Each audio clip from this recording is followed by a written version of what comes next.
Imagine opening your phone tomorrow and realizing something unsettling. Everything you see feels comfortable. The news agrees with you. The videos match your taste perfectly. The ideas feel familiar. Nothing challenges you. Nothing surprises you. At first, it feels amazing, like the internet finally understands you. But then a darker thought creeps in.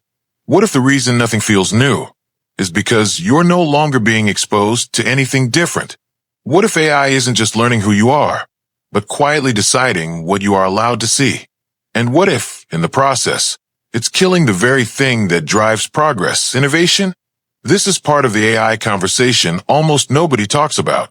We hear about jobs, automation, and productivity all the time. But beneath all of that is a quieter shift happening inside our minds. AI is getting incredibly good at personalization.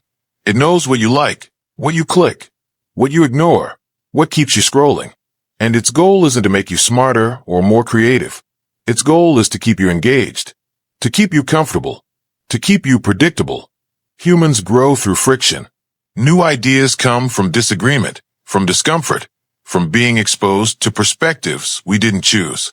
Innovation has always come from collisions, different cultures meeting, different ideas clashing, different ways of thinking rubbing against each other until something new emerges. But AI doesn't create collisions. It smooths them out. It filters the world so efficiently that the rough edges disappear. Think about how content works now.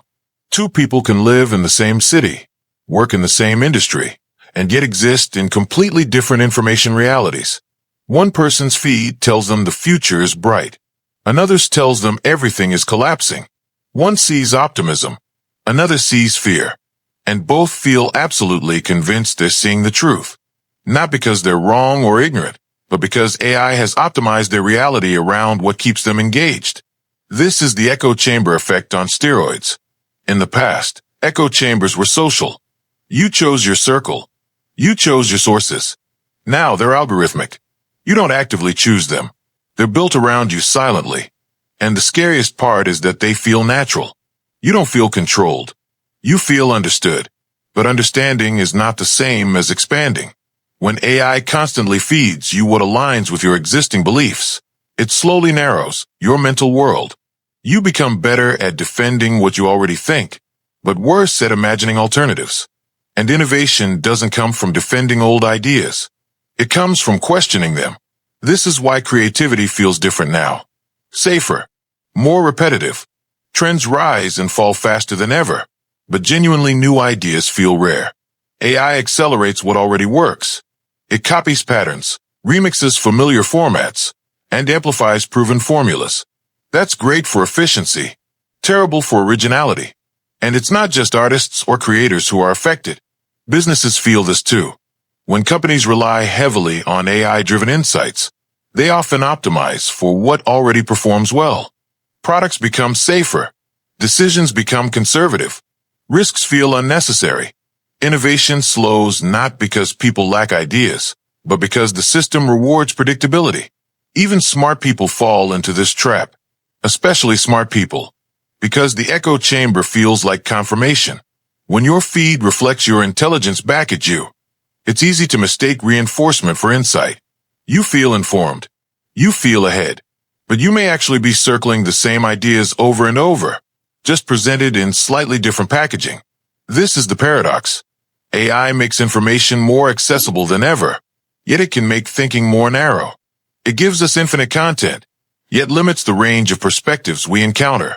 It promises personalization, but personalization at scale doesn't create individuality. It creates clusters, groups of people seeing similar things, thinking similar thoughts, and moving in similar directions. Innovation doesn't die suddenly in this environment. It slowly suffocates. The danger isn't that AI lies to us.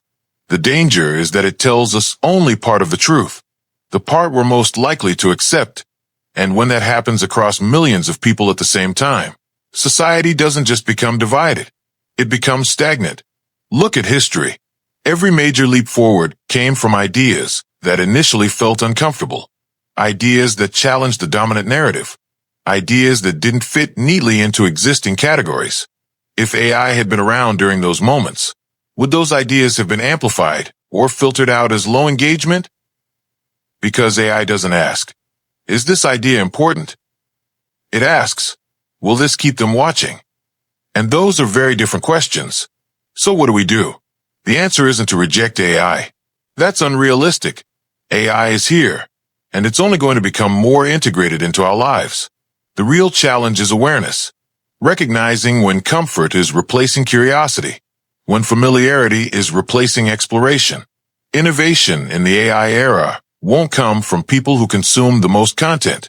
It will come from people who deliberately step outside their algorithmic bubble, people who seek opposing views, people who read things that don't immediately resonate, people who question not just what they see, but why they're seeing it.